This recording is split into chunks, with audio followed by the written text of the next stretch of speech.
भैया दुर्योधन, तुम्हें पता नहीं जिस नाव में, जिस किश्ती में हम आज हैं सवार, और मल्लाह उसका मस्त होके गा रहा मलार। दुर्योधन कहता है कि तुम कहना क्या चाहते हो, जो भी कहना चाहते हो उसे खुले शब्दों में कहो, हम आपकी बात समझ नहीं पा रहे हैं। दुशासन कहता है हम जिस नैया में सवार हैं,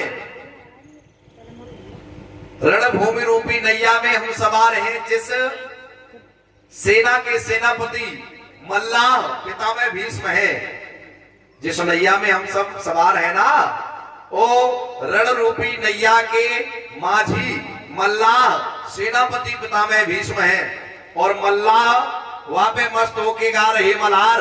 बताओ जिस नाव का माझी और लकड़ी को छोड़ दे, बल्ली को छोड़ दे और मस्त होके मल्हार गाने लग जाए, तो बताओ वो नाव उस पार जाएगी कि डूब जाएगी। जिस नाव में, जिस धर्म पे हम आज हैं सवार, और मल्लाह उसका मस्त होके गा रहा मल्हार, ये धर्म की नैया नहीं जो उस पार जाएगी, ये अधर्म की नैया है, मझधार जाएगी। पितामह भीष्म युद्ध करते हैं, लेकिन कैसे करते हैं? है नाम लोहे का मगर है काठ की तलवार, और जब धार ही नहीं तो क्या होगी यार पार। बताओ किसी को लकड़ी की तलवार दे दी जाए और कहा जाए किसी का धड़ से पृथक सर कर दो, शीश जो है धड़ से अलग कर दो, तो लकड़ी की तलवार से होगा क्या? नहीं होगा ना। पितामह भीष्म लकड़ी की तलवार है।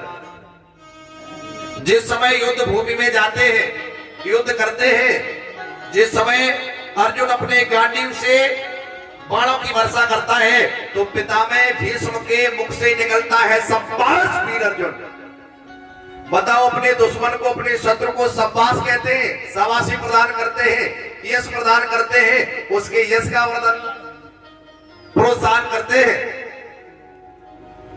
दुश्मन को शाबाशी प्रदान करे, मेरी समझ में नहीं आ रहा कि पितामह भीष्म युद्ध कर कैसे रहे हैं। अरे मुझे तो ऐसा लगता है पितामह भीष्म हमारे सेनापति अवश्य है, मेरी ओर से लड़ जरूर रहे हैं, लेकिन पेट से पांडवों की ओर मिले हुए हैं।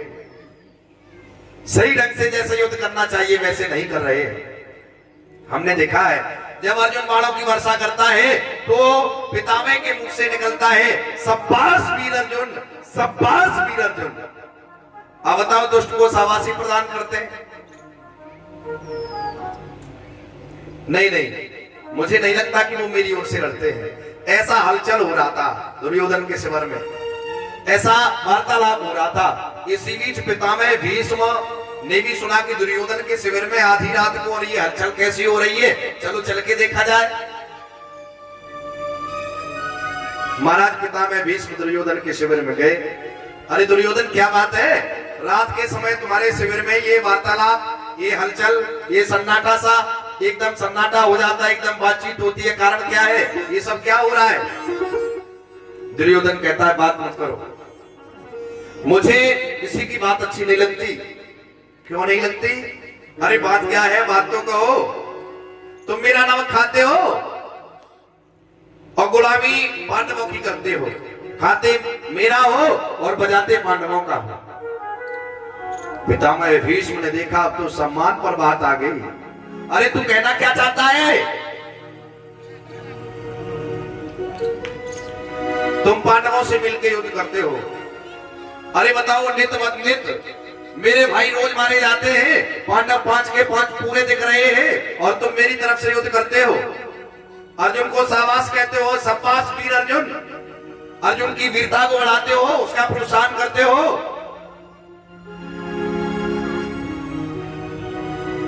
पितामह भीष्म ने कहा दुर्योधन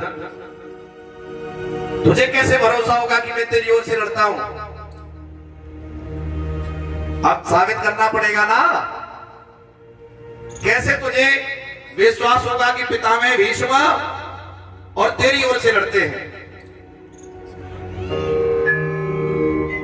दुर्योधन कहने लगा अरे मुझे क्या विश्वास होगा, कोई प्रण कर लो, कोई संकल्प कर लो और उस प्रण को पूरा करके दिखा दो।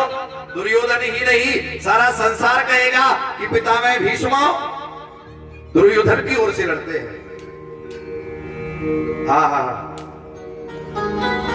आवेश में आगे पितामह भीष्म, बात सम्मान की हो चुकी है, मेरा नमक खाते हो।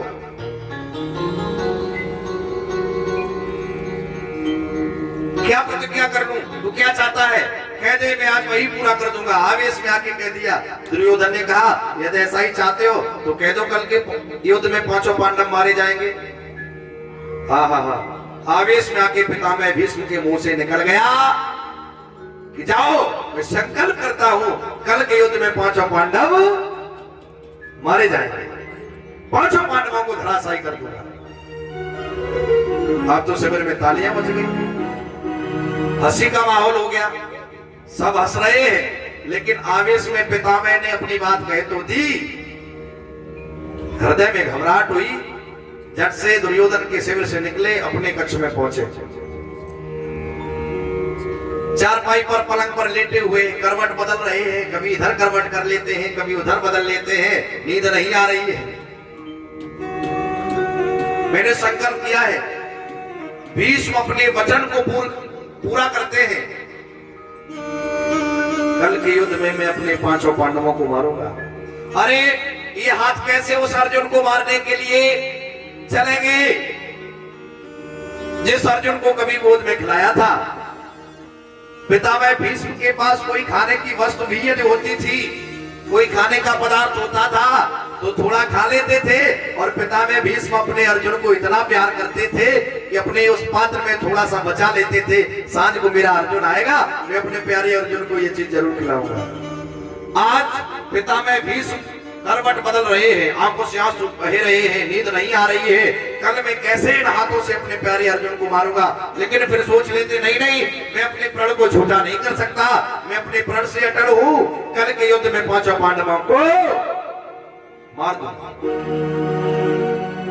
पितामह भीष्म को नींद नहीं आ रही,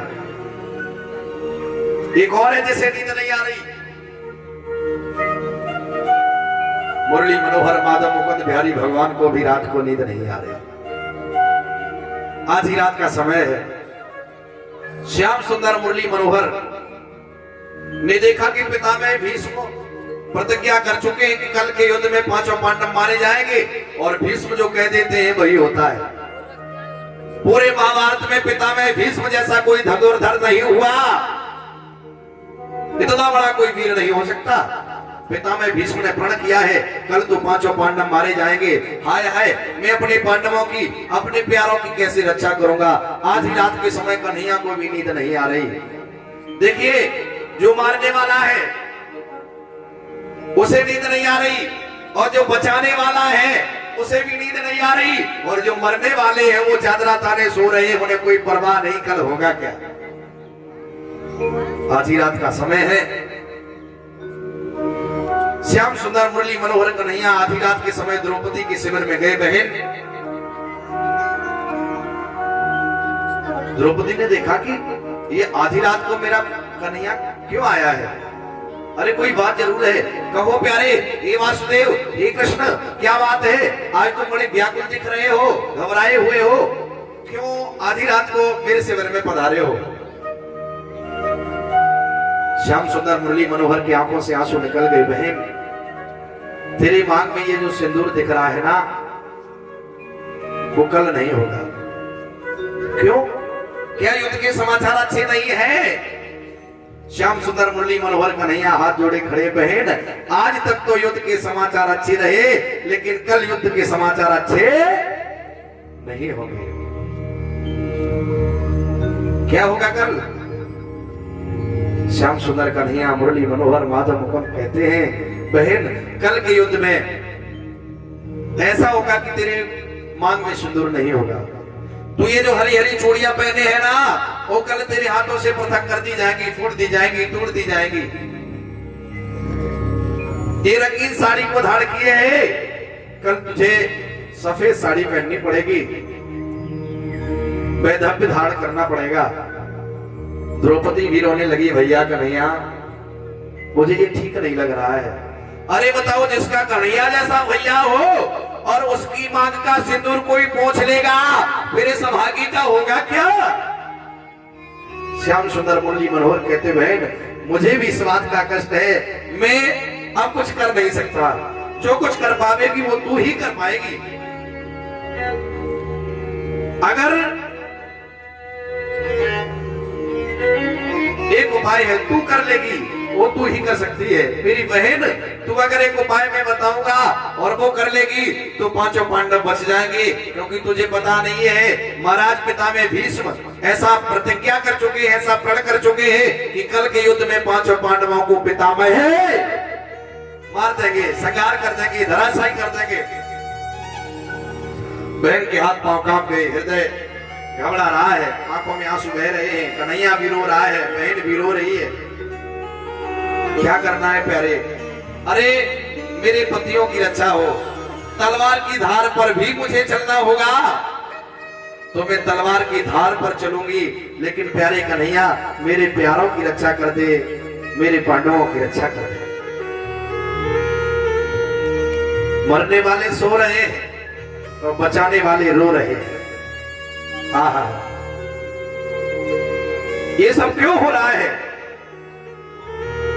जिस समय ये युद्ध आरंभ हुआ था, अर्जुन और दुर्योधन दोनों कन्हैया के पास गए थे। भगवान ने कहा था देखो एक तरफ मैं रहूंगा, वो भी निशस्त्र, कभी शस्त्र धारण नहीं करूंगा, और एक और मेरी विशाल वाहिनी सेना रहेगी। बताओ किसे रखोगे? तो दुर्योधन ने कह दिया कन्हैया साथ रहेगा, सारथी बन के, युद्ध भी करेगा नहीं, शस्त्र भी उठाएगा नहीं, तो मैं इसका करूंगा क्या?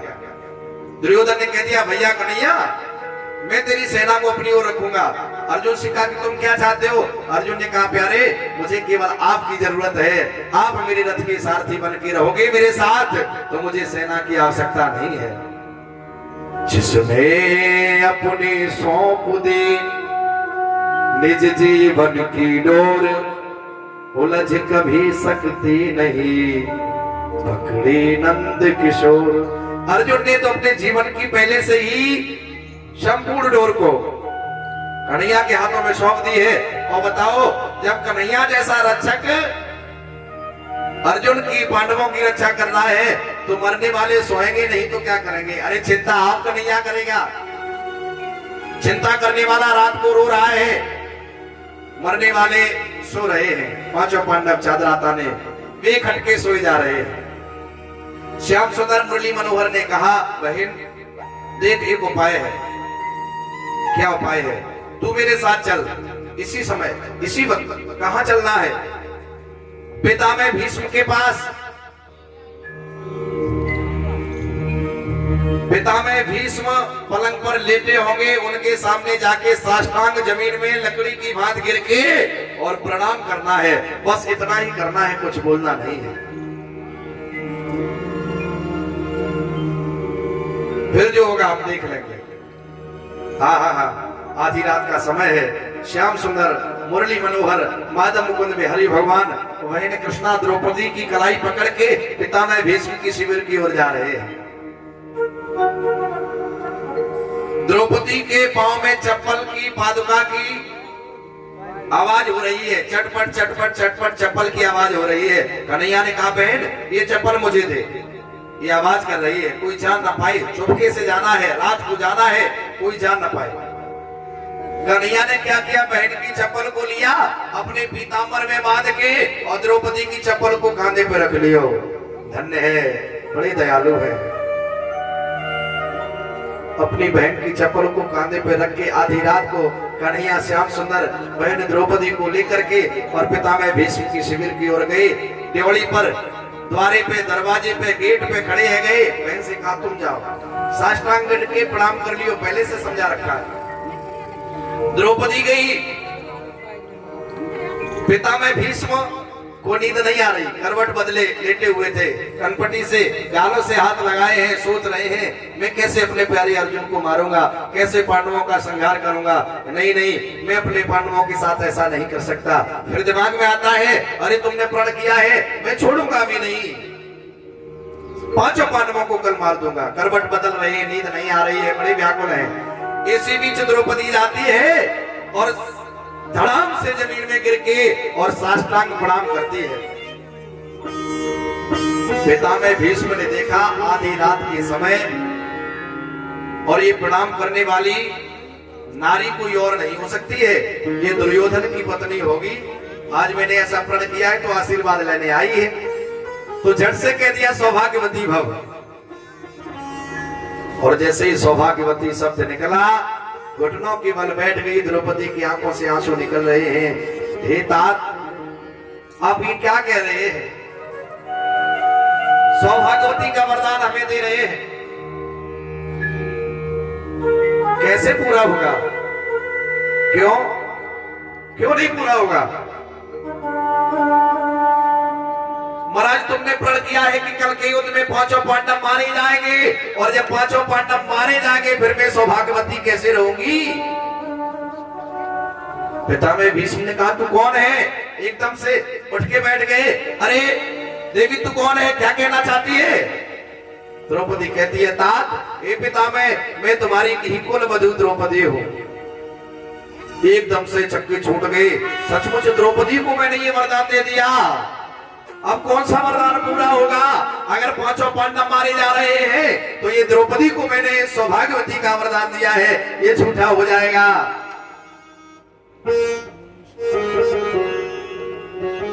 और पांडवों पर दया बरसाते हैं तो मेरा वो वचन झूठा हो जाएगा जो दुर्योधन के सामने किया है। लोग हंसी करेंगे और मुझे सचमुच दुनिया के लोग कहेंगे कि दुर्योधन का नमक खाता रहा, लेकिन युद्ध जो है पांडवों की ओर से करता था। अब तो बड़ा अधर्ममय संकट में प्राण हो गए, बड़ा व्याकुलता का सामना करना पड़ रहा है। ये द्रौपदी आधी रात के समय और अकेली यहाँ चली आई, जबकि तुझे पता कि मैं तेरा शत्रु हूं, दुर्योधन का सेनापति हूं। तुझे लाज नहीं आती? आधी रात को अकेली चली आई। द्रौपदी कहती, नहीं पितामह, मैं अकेली नहीं आई, मेरे भैया आया है, मेरा प्यारा आया है, मेरा कन्हैया आया है। जैसे सुना, हा, ये उस छलिया का ही काम हो सकता है। कन्हैया आया। कहाँ है कन्हैया? दरवाजे पे मेरी चप्पल लिए खड़ो है। प्रबल प्रेम के पाले पड़कर प्रभु को नियम बदलते देखा, अपना मान टले टल जाए, भक्त का मान न टलते देखा। धन्य है ठाकुर जी, अपनी बहन की चप्पल बांधे पीतांबर में और कांधे पे चप्पल लटकाए द्वारे पे खड़े हैं। कन्हैया ने द्रौपदी से ये कहा ही नहीं था कि तुम वहां जाके मत बताना कि कन्हैया मेरे साथ आया है। अगर बताया होता तो बहन छिपा लेती। पितामह भीष्म ने कहा, द्रौपदी, ए पांचाली, मैंने प्रण किया है, पंचवधू वचन दियो मैंने दुर्योधन को। ध्यान से सुनेंगे तो समझ में आएगा। मैंने दुर्योधन को वचन दिया है कि कल पांचों का वध करूंगा। पंचवधू वचन दियो मैंने दुर्योधन को, और तुमने प्रण कियो रण अस्त्र ना उठाए हो। तेरे भैया कन्हैया ने भी प्रण किया है। हे कन्हैया, याद रखना, मैंने प्रण किया है कि कल के युद्ध में पांचों पांडव मारे जाएंगे, तो तुमने भी युद्ध किया है कि महाभारत के युद्ध में मैं अस्त्र शस्त्र धारण नहीं करूंगा। पंचवधू वचन दियो जो मैंने दुर्योधन को, तुमने प्रण कियो रण अस्त्र ना उठाए हो। शरण पड़ी आके पांचाली पहचान बिन, दीनों वरदान ताहे सफल बनाए हो। बिना पहचान के मेरी शरण में पांचाली आई, मैंने इसे सौभाग्यवती का वरदान दिया है। अब मैं इस वरदान को तो सफल बनाऊंगा। पांचों पांडवों का कुछ नहीं होगा, लेकिन ऐसा भी नहीं है कन्हैया कि पिता में युद्ध नहीं करेंगे। अरे युद्ध करेंगे, और ऐसा युद्ध नहीं करेंगे, भीषण युद्ध करेंगे।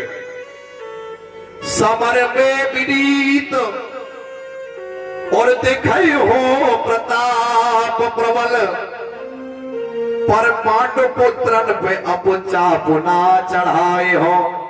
युद्ध तो करूंगा, लेकिन पांडु के पुत्रों पर, पांचों पांडवों पर मेरा चाप नहीं चलेगा। करना क्या है? छल से छुड़ायो यदुवीर जो हमारो प्रण, छलिया तुम्हारो प्रण प्रात में छुड़ाए हो। अरे ऐसा भीषण युद्ध करूंगा कन्हैया, तुमने छल से मेरा प्रण छुड़ाया है, और कल मैंने तुम्हारा युद्ध भूमि में प्रण न छुटा दिया, तुम्हें प्रण से वंचित न कर दिया, तो मेरा नाम भीष्म नहीं। जाओ द्रौपदी, सौभाग्यवती भव। कन्हैया तो सोचते मेरो प्रण कर ले जाए, स्वाद चलो जाए, मेरे प्यारे बच जाए। प्रबल प्रेम के पाली पढ़कर और प्रभु को नियम बदलते देखा, अपना मान टले टल जाए, पर भगत का मान न टलते। बड़े दयालु है, बड़ी कृपालु है। देखो ना, पांडवों को संकट से बचा लिया। सवेरा हुआ, रणभूमि की ओर गांडीवधारी अर्जुन रथ में सवार है। कन्हैया श्याम सुंदर सारथी बन के रथ को हाँकते जा रहे हैं। आगे से क्या देखा? पिता में भीष्म आ रहे हैं, रथ में विराजमान है, और रणभूमि में कुरुक्षेत्र के मैदान में आते ही आते पिता में भीष्म ने बड़ी तेज ध्वनि के साथ कहा, जो मैं हरे ही न शस्त्र कहाओ और तो लाजो गंगा मैया को, और शांतनु शुद्ध न कहाओ। एक रैया, आज के युद्ध में मैंने तुमसे शस्त्र न उठवा दिया तो मैया गंगा का लाडला नहीं और शांतनु का पुत्र नहीं। रथ आगे बढ़ाए जा रहे हैं। परमात्मा बीतास वेदम परमम च धाम त्वातम विश्वनंत रूपा। जो जानने वाली बात है गोविंद उसे भी जानते हैं, और जो न जानने वाली बात है उसे भी जानते हैं। अपने मन की सब जानते हैं, वो तो जानते ही है, हम सबके मन की वो जानते हैं। पिता में भीष्म के मन का भाव ठाकुर जी समझ गए।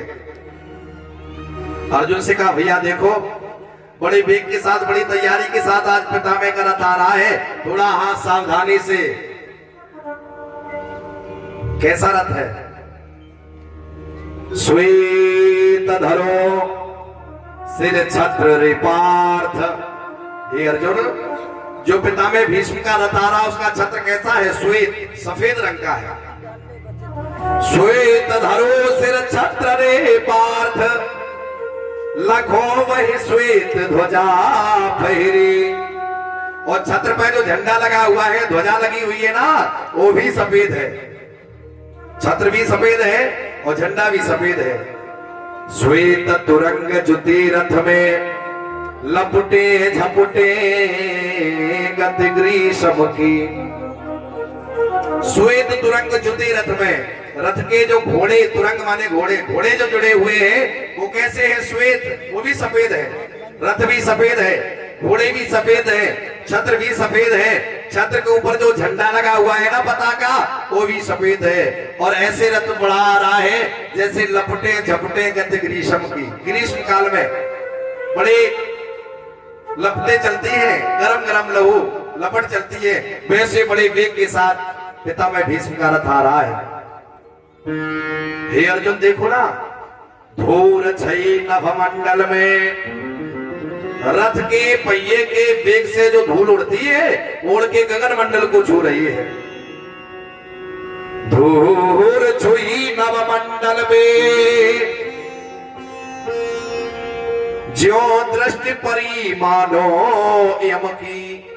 मानो यमराज ने अपनी दृष्टि कर दी हो, स्वयं यमराज युद्ध के लिए आज आए हो। धूल छई नभमंडल में, जो दृष्टि परी मानो यम की। अर्जुन और ही भांति भई, जे आज की आवने भीष्म की। अरे देखो ना अर्जुन, आज पिता में भीष्म बड़े तैयारी के साथ आ रहे हैं, पता नहीं क्या होगा, थोड़ा हाँ समझदारी के साथ युद्ध करना है। अर्जुन कन्हैया से कहते, प्यारे अरे तुम काहे को डर रहे हो?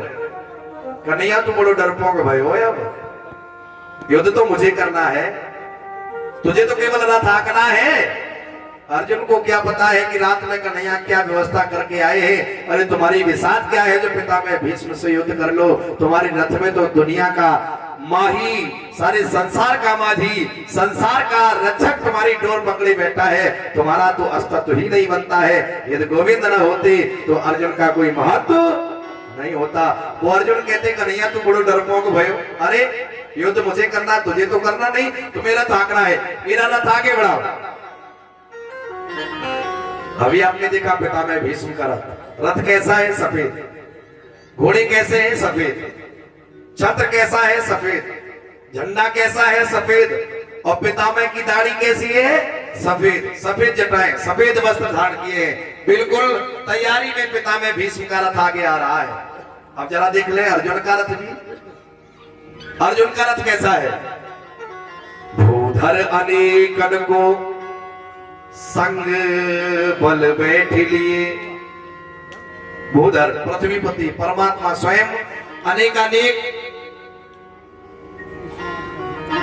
बलवानों का बल लेकर के बैठे हैं। भूधर अनेकन को भार लिए बैठे संग, और डोलत वो संग फिरे ध्वजा हनुमान की। लाल झंडा लगा है रथ के ऊपर छत्र में, और वह झंडा में गदा लिए हनुमान जी महाराज बैठे हैं। भगवान श्री कृष्ण ने पहले ही बुलाए लियो कि अगर मैं चूक जाऊं तो हनुमान बचा लेंगे। आज इन्हें बचाने वाला तो कोई पैदा ही नहीं हुआ है। हनुमान जी महाराज गदा लिए झंडे में बैठे हैं। भूधर अनेकर को भार लिए बैठे संग, डोलत उछंग फिरे ध्वजा हनुमान की। फिर भी हनुमान जी महाराज गदा लिए बैठे हैं। गांडीवधारी अर्जुन के रथ को स्वयं परमात्मा अखिल कोट ब्रह्मांड नायक मुरली मनोहर माधा मुकुंद बिहारी भगवान रथ को हाँक रहे हैं। और पितामह भीष्म ने जैसे ही अपने धनुष में बाण धारण करके छोड़े तो क्या देखा? गिरोह गांडीवा। इतनी बेग के साथ पितामह भीष्म के बाण निकले, कानों से सरसराते हुए कांप गए अर्जुन। हाथ से गांडीव छूट गया। गिरो गांडीव कप्यो अर्जुन को पाहे प्रभु, राहे त्राहे नाथ सुध लीजे अब प्राण। अभी जो कह रहे थे कन्हैया तू बड़ो डरपोक है, गांडीव हाथ से छूट गए, त्राहे त्राहे करने लगे कन्हैया, हे नाथ अब इन प्राण ने की सुध ले। भगवान का रथ पे बैठे सारथी बने हैं, मुंह आगे की ओर है, अर्जुन पीछे रथ में है। तो गर्दन मरोड़ के कन्हैया ने पीछे मुड़ के देखा। ग्रीवा मरोड़ झुके आरत अर्जुन की ओर, अंग निहारत दृष्टि दया निधान की। दया निधान ने अर्जुन के अंगों को देखा। अर्जुन कांप रहे हैं। प्रभु मेरी रक्षा करो, प्रभु आज मुझे कोई नहीं बचा पाएगा, गोविंद मेरी रक्षा करो। क्या हुआ? सारथी पन त्यागे, रथ की डोरी को पकड़े थे ना, फेंक दी कन्हैया ने। सारथी पन त्यागे प्रभु धाये कर चक्र पाड़े। अपने भक्त की दशा को देख के कन्हैया ने अपना सुदर्शन चक्र उठा लिया। सारथी पन त्यागी प्रभु धाये कर चक्र पाड़े, आतुर अति चिंता परी अर्जुन की प्राणन की। अर्जुन के प्राणों की चिंता करके सर्वोच्च चक्रधारी भगवान रथ से कूद गए और चक्र लेकर के पितामह भीष्म की रथ की ओर गए। तो क्या देखा? पितामह भीष्म को तो पांडवों को मारना ही नहीं था, वो तो केवल कहा था कि कन्हैया जैसे तुमने मेरा छल से मेरा प्रण छुड़ाया है, और वैसे ही मैं भी तुम्हारा प्रण झूठा करवा के रहूंगा। पितामह भीष्म ने अपने धनुष बाण फेंक दिए। जैसे ही धनुष बाण फेंके भगवान ने देखा, अरे इसने धनुष बाण क्यों छोड़ दिए? नहीं नहीं, नियति पे वार नहीं करते। तो भगवान ने अपना सुदर्शन चक्र भी फेंक दिया और मुड़ के अपनी रथ की ओर जा रहे हैं। जैसे ही ठाकुर जी सरकार कन्हैया माधव मुकुंद बिहारी ने और पितामह भीष्म की ओर पीठ करके अर्जुन की ओर जैसे ही चले, पृष्ठ दिखा चले अनुकूल नाथ अर्जुन की, तो पीठ पे पितामह ने कोटिन प्रणाम की। परमात्मा की पीठ पे ही पितामह भीष्म ने कोट कोट प्रणाम किया। हे प्रभु दीन बंधु, मुझे पता है पीठ पे पितामह ने कोटिन प्रणाम की। क्यों प्रणाम किए? पितामह भीष्म जानते हैं जिनके केवल भ्रकुटि मात्र से सागर तपते उबलते देखा। कन्हैया को सुदर्शन चक्र उठाने की आवश्यकता ही नहीं थी, वो तो तनिक अपनी भ्रकुटी को हिला देते, तनिक अपने पलक को जो है झपका देते और पलक झपकते ही सृष्टि में प्रलय हो जाती। उन्हें चक्र उठाने की कोई आवश्यकता नहीं थी। उन्होंने तो मेरे वरदान को पूरा करने के लिए आज जो है अपना प्रण भरा दिया। धन्य है। पीठ दिखा चले अनुकूल नाथ अर्जुन के, भूल के प्रतिज्ञा रण अस्त्र ना गहन की। पीठ पे पितामह ने कोटिन प्रणाम कीन, असुवन ते कोर भरे आई रे द्रगन की। आंखें भराई। धन्य है कन्हैया। मन में प्रतीत मोहे बस भकुटी चढ़ा, बन में क्षण भर में मीच हो जाए त्रिभुवन के। जाऊं बलिहारी आज रज से न भाग रहे। धन्य है बलिहारी कन्हैया तेरे या चरित्र पे जो आज रण से भाग नहीं रही है, प्रतिज्ञा करने के बाद शस्त्र को उठा रहे हैं। तो जनो पितामह भीष्म कहते मुझे ज्ञात है, प्रतीत है, जिन ठाकुर जी की भ्रकुटी मात्र से संसार में मीच है जाए, प्रलय है जाए। जाओ बलिहारे आज रण से न भाग रहे, लज्जा सो बिहारी लाज राख रहे जन की।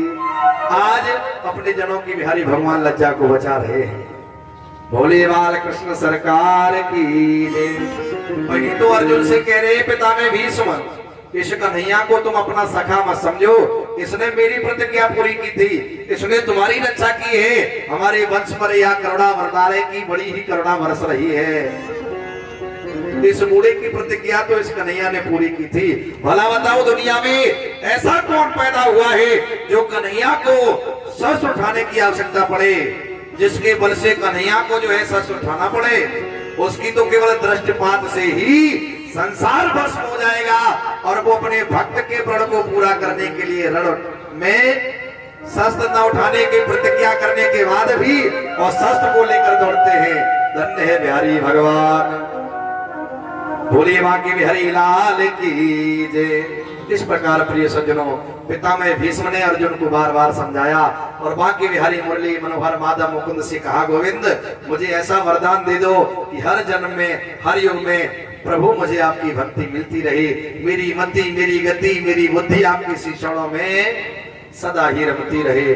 ऐसा कह के प्रभु को अपने हृदय में बसा के उत्तरायण का वो समय आ गया। महाराज पितामह भीष्म ने इच्छा मृत्यु का वरदान था, आज परमात्मा का दर्शन करके खुद को सफल बना के और अपना जीवन परमात्मा तत्व में विलीन कर दिया। भोले भक्त वत्सल भगवान की, भोले बांके बिहारी लाल की जय।